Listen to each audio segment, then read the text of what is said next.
L'audience de ce matin a été marquée en deux temps.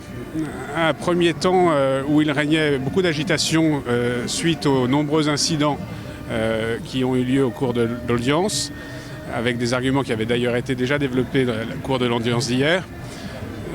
Et ensuite de cette agitation, il y a eu une grande confusion notamment dans la défense des accusés.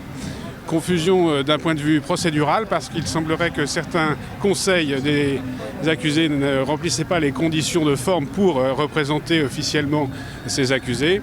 Et puis confusion également sur le fond même du dossier, puisqu'il semblerait que certains conseils se seraient retirés de leur défense dans la mesure où ils estiment devoir appliquer les dispositions du code marocain, enfin des lois marocaines, plutôt que des dispositions qui n'auraient pas vocation à s'appliquer dans le cadre de ce procès. Et puis le second temps de l'audience a été l'occasion pour les avocats des accusés de présenter leurs nombreuses exceptions de procédure et de nullité, tant sur les conditions de l'enquête que sur la compétence même des juridictions.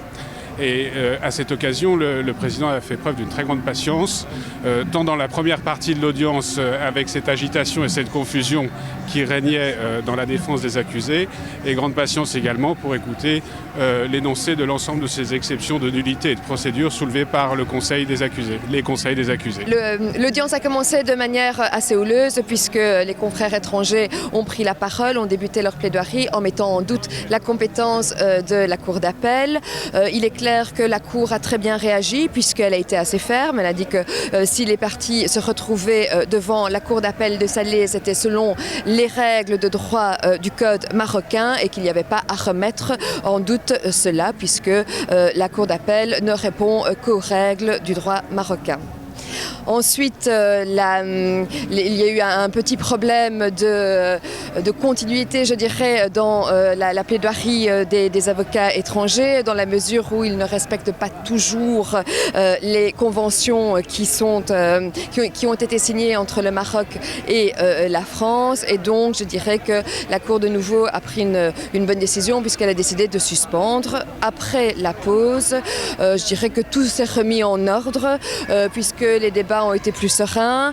Chaque avocat des accusés a développé certaines motions